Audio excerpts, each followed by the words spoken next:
네, 안녕하세요. 반갑습니다. 오늘은 2025년 8월 17일 강서와 제주 가정교회가 함께하는 예배에 오신 여러분을 다시 한번 진심으로 환영합니다. 제주 가정교회 제자들 환영합니다. 지금 함께 모여서 유튜브로 예배를 함께 참여하고 있을 텐데요. 여러분이 드리는 예배를 함께 늘 할 수 있어서 저는 너무 감사하게 생각하고 있습니다. 특히 연희 자매님 오늘 성장 너무 은혜로웠습니다. 연희를 위해서 열심히 기도했는데 기도를 많이 한 만큼 일체감도 많은 것 같아요. 기도를 하니까 힘들 때는 저희가 같이 힘든 걸 나눌 수 있고요. 또 기쁠 때는 저희 기도가 함께 응답받은 것 같아서 저는 너무 기쁘게 봤습니다.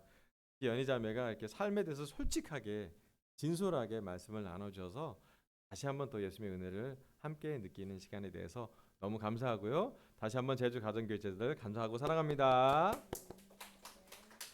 네, 그다음에 우리 온라인으로 예배 드리는 분을 못 보기 때문에 갖고 왔어요. 우리 윤영복 형님께서 여기 이렇게 하나하나 글자를 새겨서 한국 그리스도교회 선교회 강서교회 해갖고 이 성찬기를 저희가 이렇게 다 이분 뭐 직업도 있으시지만 취미가 목수십니다. 그래서 이게 목공 막 이렇게 잘하시는데 이거 저희 비싼 소나무예요, 사실은. 근데 이거를 다 칠을 해서 하나하나 손으로 만들어서 저에게 두 개를 선물해 주셨습니다. 그래서 아마 강소교회가 두 배 성장할 때는 형목이 형이 한날 하신 것 같아서 감사의 마음 다시 전합니다.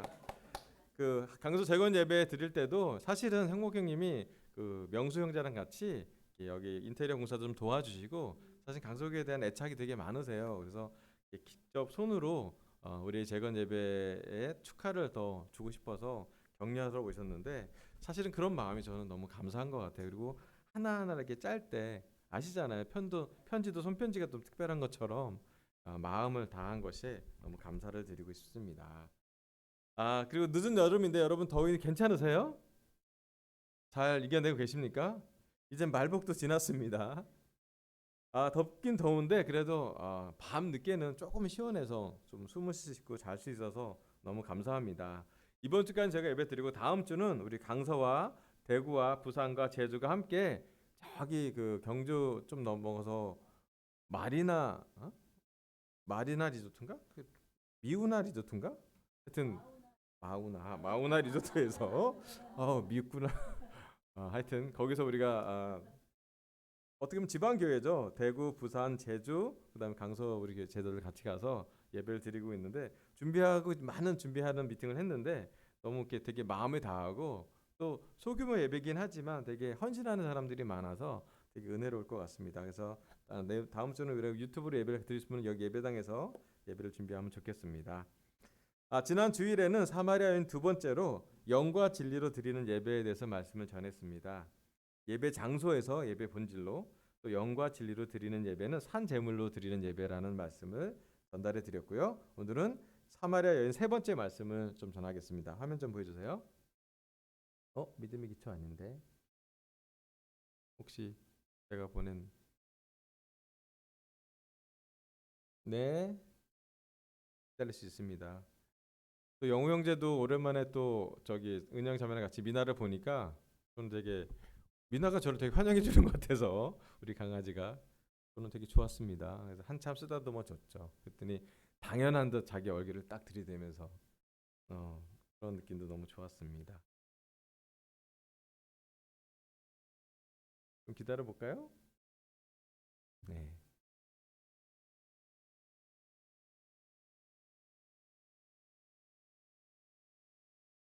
그 지난주는 또 우리 캠퍼스 제자들이 ICMC에 갔다 왔어요. 한 18명이 다녀왔거든요. 되게 좋은 소식들이 많습니다. 나중에 좀 나눠드리겠지만 캠퍼스에서 기도하신 분에게 너무 감사드리고 있습니다. 자, 네, 오늘 말씀 좀 시작하겠습니다. 오늘은 사마리아 여인 세 번째로 와서 보십시오. 그분이 그리스도가 아닐까요? 라는 여인의 나눔을 통해 말씀을 전하고 싶습니다. 요한복음 4장 25절부터 30절 같이 한번 읽어보도록 하겠습니다. 25절 여자가 시작. 여자가 예수께 말했다. 나는 그리스도라고 하는 메시아가 오실 것을 압니다. 그가 오시면 우리에게 모든 것을 알려주실 것입니다. 예수께서 말씀하셨다. 너에게 말하고 있는 내가 그다. 이때 제자들이 돌아와서 예수께서 그 여자와 말씀을 나누시는 것을 보고 놀랐다. 그러나 예수께 웬일이십니까 하거나 어찌하여 이 여자와 말씀을 나누고 계십니까 하고 묻는 사람이 한 사람도 없었다. 그 여자는 물동이를 버려두고 동네에 들어가서 사람들에게 말하였다. 내가 한 일을 모두 알아맞히신 분이 계십니다. 와서 보십시오. 그분이 그리스도가 아닐까요? 사람들이 동네에서 나와서 예수께로 갔다. 아멘. 이번 주를 포함해서 3주 동안의 말씀은 예수님의 동선에 따른 그 내러티브를 지금 동기로 그 과정으로 말씀을 나누고 있습니다. 예수께서는 유대를 떠나 갈릴리로 가는 여정을 갖고 그 여정 중에 사마리아 우물가에서 여기 사마리아 여인을 만나게 됩니다. 예수님의 갈증과 한낮에 야곱의 우물가 그리고 사마리아 여인과의 만남, 자주 있지 않는 만남인데 만남이 이루어졌고 그 갈증에 대한 물에 대해서 예수님은 영원한 샘물로 말씀을 전했고 또 남편을 데려오라는 그 말에 이 여자의 마음은 또 대화는 예배 장소의 변화를 얘기를 했습니다. 그리고 나서 마지막 오늘 말씀처럼 이 여자가 자기 삶에서 실천으로 변화가 일어나는 장면이 있어서 오늘 이 말씀을 준비했습니다. 사마리아 여인은 한낮에 물을 기르러 왔다가 예수님에게 물을 대접해주고 그녀의 삶이 전환점을 경험하게 됩니다. 오늘 설교 제 첫 번째 포인트는요. 넘겨주세요. 사마리아 여인의 변화. 물동이를 버려두고 동네 사람들에게 말하였다. 자, 위에 성경을 다시 한번 보여주세요. 여자가 예수께 말했는데 그때 이 여자가 예수님이 메시아라는 것을 인식하게 돼요. 예수님한테 물었을 때 예수님이 내가 바로 그 사람이다 라고 선언적으로 말해줍니다. 그때 그 얘기를 할 때 제자들이 돌아왔어요. 그리고 제자들이 돌아올 때는 뭐 이렇게 물어볼 일이 없었대요. 그때 여자의 반응은 물동이를 버려두고 동네에 가서 사람들에게 말했다고 합니다. 28절과 29절은 예수님의 대화 중에 사마리아 여인은 남편에 대한 말씀으로 깊은 내면의 변화가 있음이 보이고 예배 장소에 대한 민족적인 해답을 얻었으며 그리고 마지막 오늘의 행동까지 변화를 일으키게 됩니다. 어쩌면 개인적으로 가장 큰 과격한 실천을 그 여자가 합니다. 그게 뭐냐면 물동이를 버려놓는 거죠.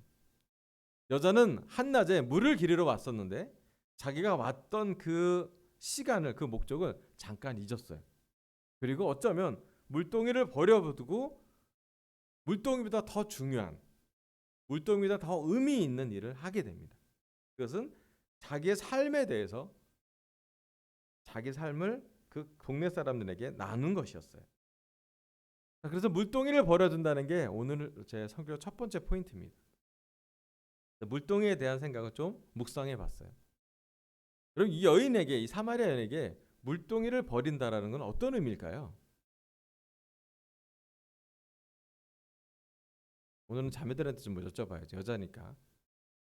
여러분이 사마리아 여인이었고 남편이 5이나 했는데 상태가 안 좋았고 한낮에 사람들을 피해서 물을 기르러 왔는데 그 물을 마셨던 유대 사람한테 무슨 얘기를 들었고 근데 물동이를 버릴 정도가 된다면 어떤 상태일까요? 여자가.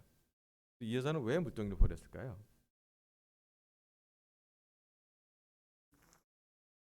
네.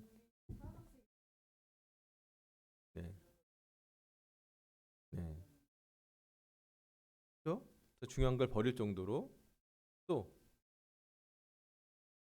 네? 네. 네. 와. 자기 삶을 전하는 게 물 나르는 것보다 먼저 해야 되는 걸 생각을 했다고. 맞아요. 혹시 또 다른 생각 있어요? 목사님이 자꾸 단산해서 질문을 해서 불편하죠. 그냥 들으면 좋겠는데 물동이가 중요하지 깨달으면서. 네, 그래서 오늘 물동이에 대해서 좀 연구를 해봤고 묵상을 해봤습니다. 넘겨주세요. 자, 그 여자는 물동이를 버려두고라는 그 구절에 주석서 2개랑 또 GPT랑 같이 해서 우리가 어떤 의미에 대해서 묵상을 좀 해봤습니다. 첫 번째는 물동이에 대한 신학적인 묵상이 좀 있어요. 그게 뭐냐면 물동이는 옛 삶을 상징한다고 합니다. 물동이는 그녀가 매일 반복하며 살아가던 옛 방식, 옛 습관을 의미합니다. 예수님은 샘물을 약속하셨습니다. 이제 더 이상 세상 물이 아니라 영원한 생명을 주시는 분을 만났기 때문에 물동이는 더 이상 필요가 없었기 때문에 버려뒀죠. 두 번째는 자기 노력의 상징이라고 볼 수가 있습니다. 물동이를. 물을 깃는 행위는 자기 힘으로 목마름을 해결하는 인간의 모습. 물동이를 버린 것은 자기 의지, 자기 노력으로 영적 갈증을 해결하려던 방식을 내려놓는 사건이라 볼 수 있습니다. 이는 구원과 민족이 전적으로 메시아 예수님을 있음을 고백하는 신앙의 행동이라고 볼 수가 있습니다. 세 번째, 부끄러운 삶에서의 해방을 의미합니다. 여인은 정오에 물을 홀로 길어왔음을 볼 수 있었고, 물동이는 그녀의 수치와 고독을 함께 짊어진 도구라고 해석할 수 있습니다. 물동이를 버리고 동네로 달려간 것은 이제 과거의 수치에서 벗어나 자유함을 얻는 상징적인 행동이라고 볼 수가 있습니다. 물동이에 대한 이 세 가지 묵상, 통찰이 좀 있습니다. 자, 그 다음 슬라이드 좀 넘겨주세요. 자, 그렇다면 이제 우리가 물동이는 그분한테는 그렇게 했는데 우리 삶에 현대적인 해석, 우리 삶에는 어떻게 삶에 대한 해석이 좀 적용되면 좋겠다 생각이 듭니다. 우리 삶을 붙잡고 있는 물동이는 무엇일까 한번 묵상해봤어요. 그죠? 우리도 어쩌면 예수를 모르면 물동이를 들고 가야 되는 삶을 살 수 있잖아요. 자, 첫 번째, 끝없는 성취와 인정 욕구라고 볼 수가 있습니다. 직장에서 성과, 학업 성취, 사람들의 인정, 우리에게를 채워주는 관계가 우리는 물동이가 될 수 있어요. 그러나 그것으로는 목마름이 채워지지 않죠. 뭘 하나 하면 또 하나를 더 구하는 그런 삶을 살게 됩니다. 두 번째로는 재정과 물질, 성취에 대한 집착을 볼 수가 있습니다.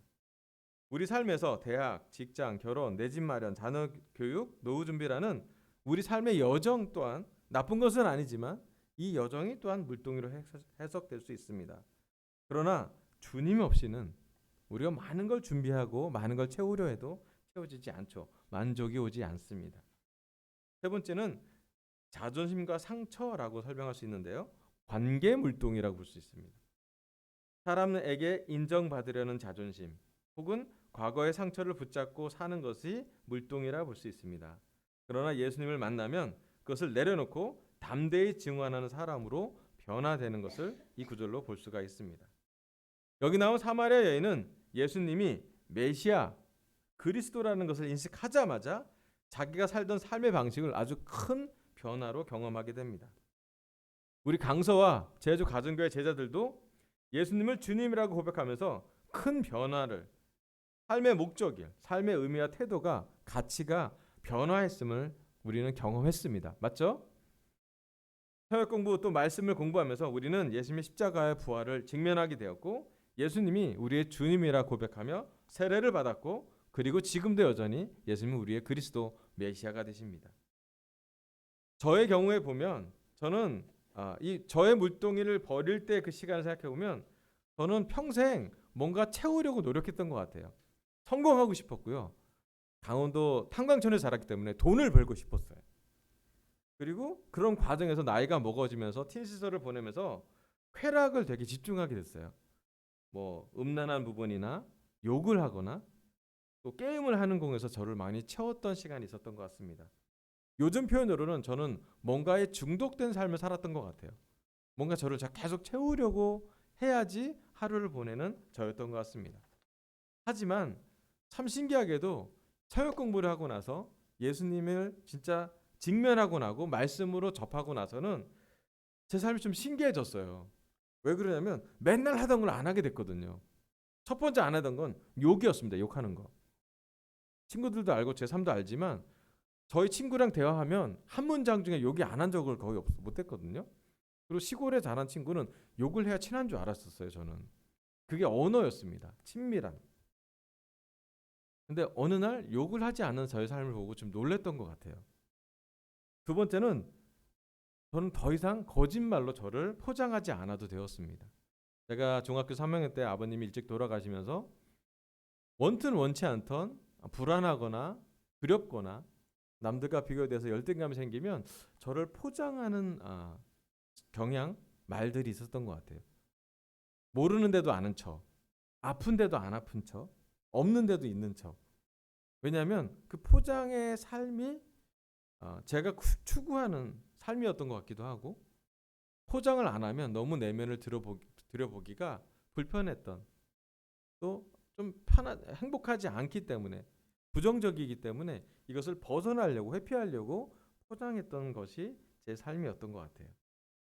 성공을 하고 싶지만 열심히 공부해도 공부가 잘 안 되고, 노력해도 뭔가 되게 열등감이 점점점 깊어지는, 강원도 정선에서 강원도 원주로 서울로 왔는데, 올 때마다, 큰 도시로 가면 갈 때마다 비교했을 때 나는 너무 초라해지고, 너무너무 가진 것도 없고 아는 것도 없고, 그런 느낌으로 저를 이렇게 꽉 채웠던 삶이었던 것 같아요. 그런데 예수님을 만나고 성역 공부하면서 제 삶에 이 여자 같은 변화가 벌어지기 시작했습니다. 제 삶의 변화를 가장 먼저 알아차신 분은 저희 어머니였어요. 어머니가 좀 놀라셨어요. 너는 고3인데 어딜 가냐. 어머니가 되게 저한테 뭐라 그랬었어요. 하라는 공부는 안 하고 교회를 간다고? 교회를 일주일에 한 번 가는 것도 아니고 주중 예배 가고 주일 예배 가고 매일 교회 사람과 통화하고, 엄청나지 않습니까? 그때 엄마가 저한테 했던 게 지금도 기억나요. 예수를 믿으면 쌀이 나오냐 떡이 나오냐, 강력한 주장이었습니다. 이제 요즘 어머니한테 다시 한번 물어봐요. 엄마, 내가 이제 예수님 믿지 35년이 지났는데 어떤 것 같아요? 저는 진짜 예수님 믿으면 쌀도 나고 떡이 나왔어요. 저는 제가 생각한 것보다 엄청난 은혜를 받은 것 같아요. 제 딸 에리가 얘기합니다. 신분이 상승됐다고요. 그때 제가 고3 때 제가 이렇게 살 수 있을 거라는 건 상상도 못했어요. 그리고 그때 제가 버렸던 건 저에게 안 좋은 걸 버렸지, 하나님이 저에게 버릴 때는 불편함을 줬고 어려움을 줬지만 버리고 나서는 채워주는 부분이 어마어마했습니다. 그때 제가 처음으로 경험했어요.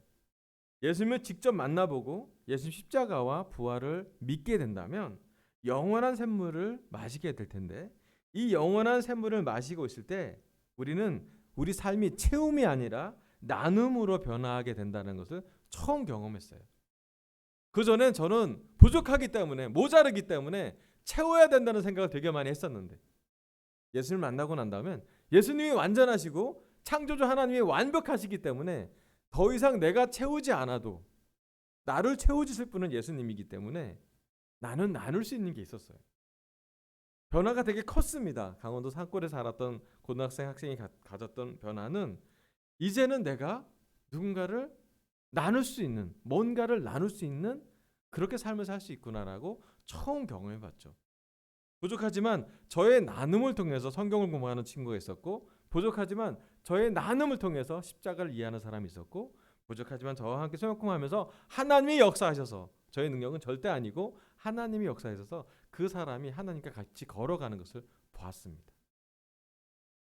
저는 그 시대에 그 노력이 너무 놀랍다 생각이 들었어요.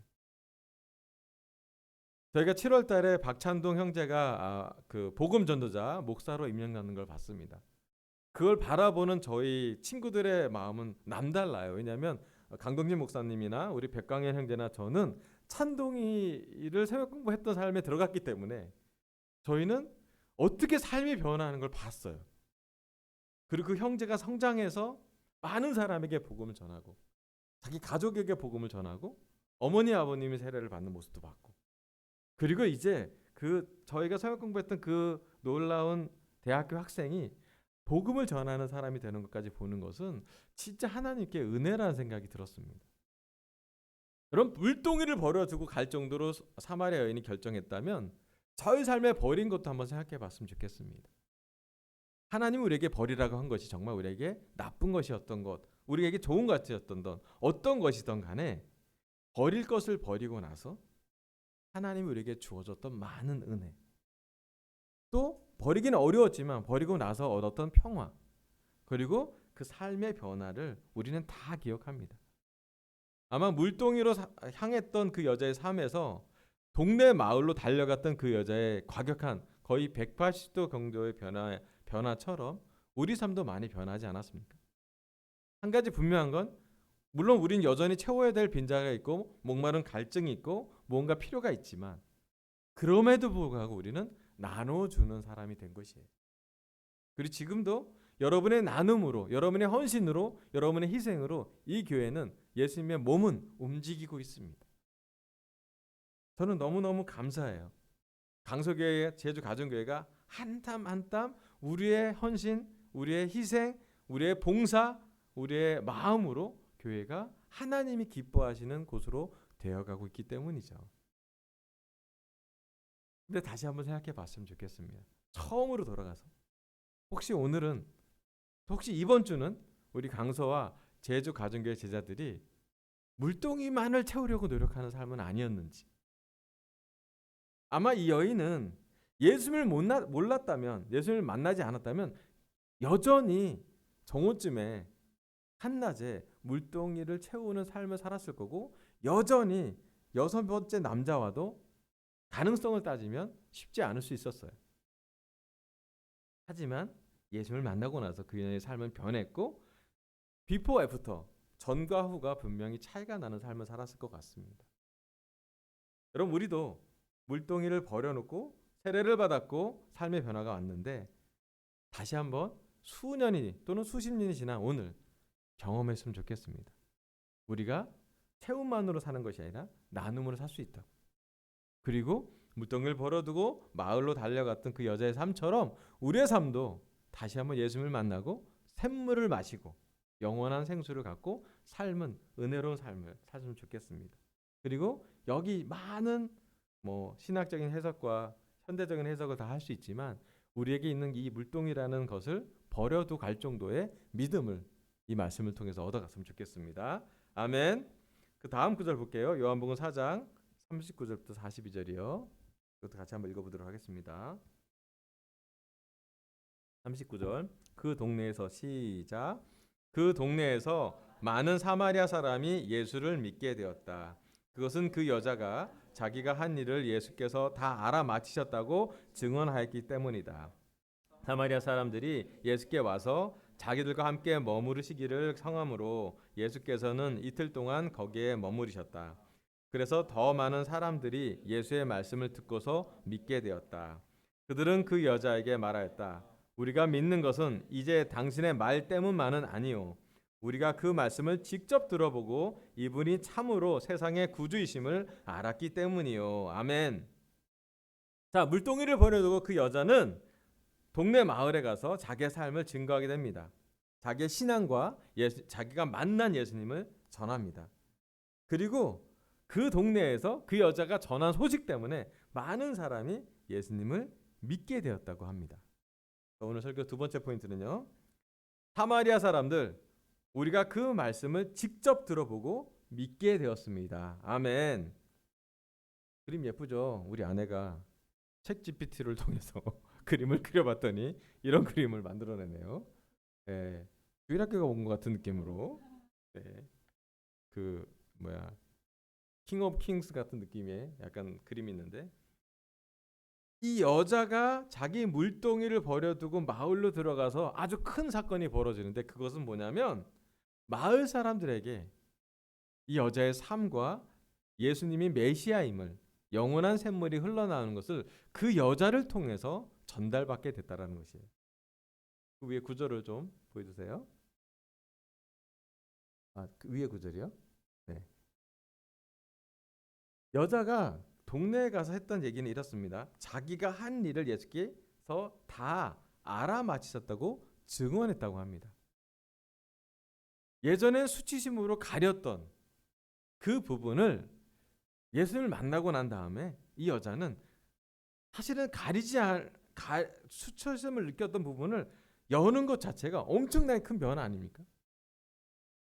수치스러워하지 않을 정도의 은혜를 느끼는 것, 가리지 않을 정도의 사랑을 경험하는 것, 안정감을 경험하는 것, 이 여자에겐 그 정도의 변화가 있었던 것 같습니다.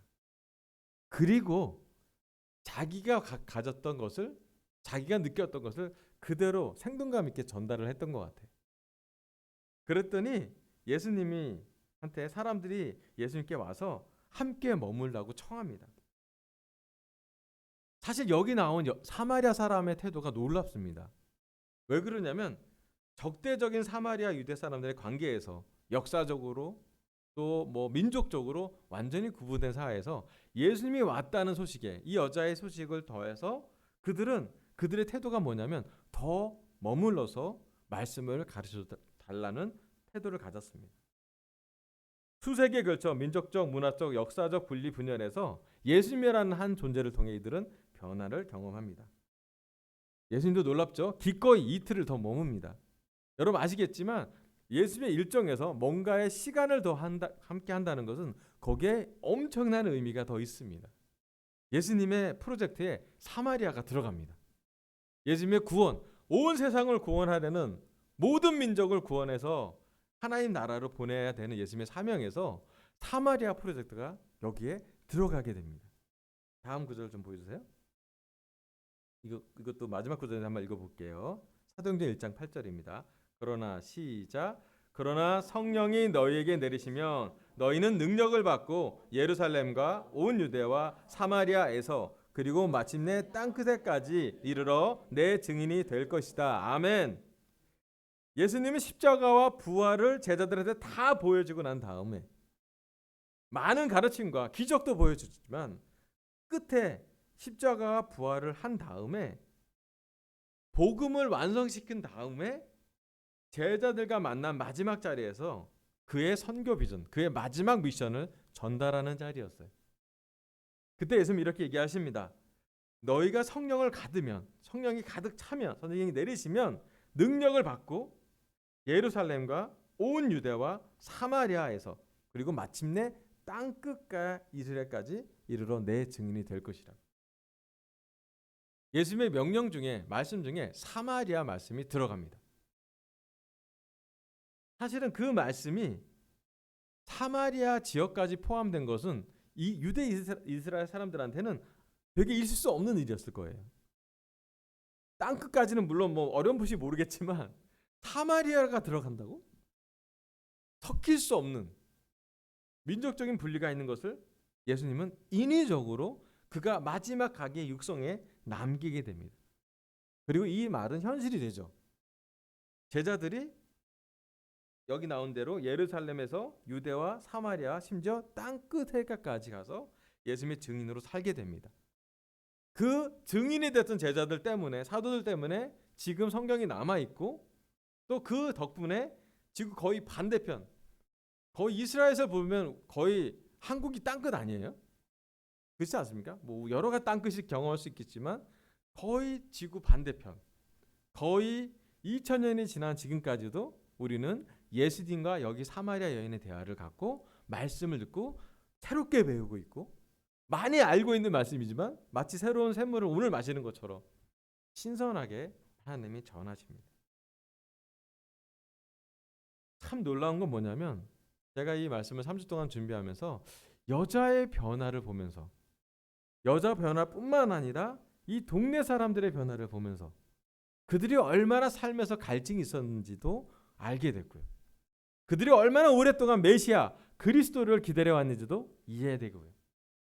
또 정말 그들이 원했던 그리스도 메시아상은 아니지만 목말라 하는 30대의 유대인 청년이 우리의 메시아라고 볼 수 있는 인간적인 눈에서 영적으로 말씀을 들을 때마다 느껴지는 하나님의 영까지 그들의 삶에서 하나씩 그게 그리 오래 걸리지 않았다는 것이에요. 어쩌면 율법학자나 바리새파나 제사장은 예수님이 설명을 해줘도 논쟁을 할 뿐이었지 믿지는 않았던 것 같아요. 하지만 여기 사마리아 여인과 그 동네 사람들은 말씀을 전하기만 하면 말씀을 풀어서 해석해 주기만 하면 그들의 마음은 메시아를 받아들일 충분한 마음의 준비가 되었던 것 같습니다. 그리고 예수님의 제자들은 사도가 되어서 예수님의 증인으로 땅끝에까지 전하게 됩니다. 근데 원칙이 있었어요. 예수님이 전할 때 선교하고 미션을 보낼 때 원칙은 하나가 뭐였냐면 받아들이는 사람한테 전하라고요. 안 받아들인 사람들은 신발의 먼지를 떨어버릴 정도로 손절해라고요. 자, 이제 우리한테 하나님께 전달해 주는 것을 좀 적용해 볼게요. 이 여자는 물동이를 버려두고 마을에 가서 자기 삶을 나눠서 마을 전체가 영향을 받았습니다.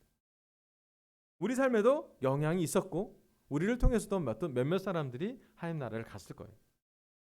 오늘 우리 강서와 제주 가정교회 사람들은 우리 제자들은 정말 믿음으로 영향을 주고 있는지 한번 생각해 보길 바랍니다. 사마리아 여인은 자기의 장점을 전달하진 않았던 것 같아요. 자기의 연약함을, 자기의 부족함을, 자기의 죄를 나눌 때 은혜가 넘쳤습니다. 제가 믿는 것은 우리 강서와 제주 가정교회 제자들 삶에도 우리 삶에서도 누군가에게 말씀을 전할 기회가 올 것이에요. 교회 내든 교회 밖이든 아니면 어디서든 우리의 삶을 증거하는 시간이 있을 거라고 생각이 듭니다. 그럼 오늘 이 2025년 가을과 겨울은 그 시간을 기도하고 기대해 보면 어떨까 싶습니다. 누군가 우리가 말씀을 전할 사람일 때 얼마나 기쁠지요. 최근 캠퍼스 생활 공부를 지난주에 진행을 했는데요. 이 친구가 이제 생활 공부를 계속 했는데 지지부진했어요. 맨날 이렇게 밀당하시잖아요. 말씀을 들을 때는 조금 반응했다가 한 일주일 후에 만났더니 또 이렇게 뭔지 알죠? 좀 의심이 좀 생기고 마음이 무너지고. 그래서 평소에 말씀 좀 읽었어? 그러면 바빠서 못 읽었대요. 대학생이 많이 바쁜 것 같긴 하죠. 계속 이렇게 약간 그 사탄과 밀당하는 싸움하고 있는 그런 상황인데 결정을 하고 생활 공부 하던 중에 미국의 LA까지 갔죠. 물론 그 ICMC 간다는 결정 쉽지 않았을 거예요. 대학교 1학년 학생이고 돈도 뭐 그 가정도 희생을 해서 또 결정을 해서 헌신해서 간 것이죠. 갔다 와서 이 대학교 1학년 남자 학생이 뭔가 깨달음을 얻었어요. 그게 뭐냐면 대학교 그때 학생 1,800명 정도 모였대요. 대학생들이 1,800명 모여서 하나님을 찬양하고 하나님의 말씀을 듣고, 그것도 한국말 아니고 영어로, 그냥 영어 아니고 빠른 영어. 그럼 미국의 20대 초반의 아이들이 말을 얼마나 빨리 하겠어요, 그죠? 통역이 있지 않고 빨리 들어야 되는 언어. 하지만 느껴지는 것이 뭐냐면 하나님의 영이요. 단어의 의미뿐만 아니라 의미를 넘어서는 단어의 톤에서 느끼는, 그 억양에서 느끼는 하나님의 영이요. 왜 우리가 여기서 모였나? 무엇을 전하고 있고 무엇을 받고 있고 어떤 것을 느끼고 있나? 하나님을 느꼈다는 것이 되게 신기했어요. 갔다 와서 자동적으로 하고 있는 게 매일 혼자서 말씀을 읽고 있대요. 잠언을 다 읽었대요. 좀 의외죠. 잠언을 다 읽었대. 난 복음서를 읽을 줄 알았는데 잠언을 다 읽었대. 그리고 자기는 잠언이 자기한테 맞는 구절이래요. 잘했다. 모든 성경 안에 있으면 난 만족한다. 그리고 얘기합니다. 하나님 나라는 이와 같은 게 아닐까 상상을 해봤대요. 언어가 통하지 않고 문화가 다르고 비행기를 막 열몇 시간을 타서 지쳐서 갔지만 힘들게 갔는데 가서 보아졌던 그 모습들은 이게 하나님의 나라인가? 어렵게 가도 아깝지 않은 거, 힘들게 해도 소중한 거, 여기서 느꼈던 이 순간이 내 삶을 변화시킬 걸 본인 안에서도 느낀대요. 이건 보기 전과 후는 바꾸겠구나. 보기 전에는 몰라 긴가민가 했는데 보고 나서는 그렇구나 라고 느끼는 전환점이 있었다고 합니다. 여러분 기도해 주세요. 그 친구가 가능하면 저는 제가 기도하기로는 8월이나 9월에는 꼭 세례를 받아서 진짜 변화, 그냥 대충 느낌으로 감이 알잖아요. 이렇게 막 감정으로 막 그래서 느끼는 변화도 중요하지만 우리가 아는 침례 세례는 삶의 변화고 한 번의 변화가 아니라 계속적인 성장이잖아요. 거기까지 가기를 지금도 아마 사탄과 하나님이 싸움을 하고 있긴 한데 지금은 하나님께 더 가까이 갔기 때문에 빠른 시간 안에 세례 받기를 바라고, 오늘 명동교회에서 캠퍼스가 주간 예배 아마 드리고 있을 때 그 친구도 갔을 거예요. 그리고 지금 캠퍼스 친구들은 그 ICMC에서 배웠던 거를 안 놓치고 전달하려고 지금 설교마다 주중 예배마다 그 예배마다 준비하고 있습니다. 여러분 캠퍼스에서 기도해서 감사드리고요. 또 계속 기도를 부탁드리고 싶습니다. 이렇듯 이 말씀 사도행전 1장 말씀은 지금도 진행형이라고 저는 믿어요. 땅 끝에까지 누군가는 이 사마리아 여인처럼 증인이 될 것이고 그 증인의 얘기를 들을 때 성령님이 함께해서 누군가에겐 복음이 전하고 복음이 성장되고 제자가 될 것뿐만 아니라 제자가 되어서도 예수님을 닮아가는 성품이 생길 거라고 믿습니다. 아멘. 오늘 우리가 강서와 제주 가정교회가 어디로 향하면 좋을지 여러분 우리도 누군가의 증인이 될 수 있도록 준비하면 좋겠어요. 무엇보다 우리가 기도했으면 좋겠습니다. 어떻게? 우리 안에 성령이 가득 차기를. 우리가 물동이를 가득 채우는 걸 잠깐 내려두고 우리 안에 성령이 영적인 샘물로 가득 차기를 기도했으면 좋겠어요. 여러분 놀라운 일이 뭐냐면 우리 안에 성령이 가득 차면 우리가 갈증이 해결되거나 필요가 다 채워지지 않더라도 늘 있잖아요. 우리 안에 뭔가의 갈증과 필요가 있잖아요. 하지만 그럼에도 불구하고 우리의 갈증이 복음의 통로가 될 수 있고요. 우리의 부족함이 우리의 연약함이 누군가에겐 은혜가 될 수 있고요. 우리가 생각하지도 못했던 제3의 방법, 제4의 방법을 통해서 복음은 전달될 수 있을 것이에요. 저는 지금도 40일 동안 불가능한 기도를 했던 형제자매들에게 감사합니다. 함께 기도했고요. 누군가는 여전히 40일이 아니라 120일이 지난 지금까지도 기도하고 있을 거예요. 괜찮습니다. 어디서 어떤 기도를 하든 우리가 함께 기도하고 있음을 깨닫길 바라고 여러분이 기도할 게 있다면 우리한테 알려주세요. 기도하고 있을 거예요. 그리고 부탁하기로는 기도가 응답되면 오늘 연희자매가 했던 것처럼 나눠주세요. 우리 하나님은 여전히 역사하고 계시고 갈증을 채워줄 사람을 찾으며 갈증이 복음의 통로가 될 것도 전달하고 계십니다. 예수님의 말씀을 직접 들어보고 삶을 나눌 사람들을 만나도록 우리는 기도했으면 좋겠습니다. 그리고 그들도 성령으로 준비되고 우리도 성령이 가득 차서 우리에게 나오는 성령이 그들을 도와줄 수 있도록 준비했으면 좋겠습니다. 마지막 슬라이드 넘겨주세요. 오늘 하나님은 저의 입술을 통해 사마리아 여인 세 번째 말씀을 전하겠습니다. 보십시오. 그분이 그리스도가 아닐까요? 첫 번째, 사마리아 여인의 변화. 물동이를 버려두고 동네 사람들에게 말하였다. 내 삶의 물동이가 무엇인지 묵상하고 버려두고 동네로 가기로 결정했으면 좋겠습니다. 두 번째, 사마리아 사람들, 우리가 그 말씀을 직접 들어보고 믿게 되었습니다. 예수의 말씀을 직접 들어보고 삶을 나눌 사람들, 교회 안이든 교회 밖이든 만나도록 우리 함께 기도하길 바라면서 설교를 마치겠습니다. 감사합니다.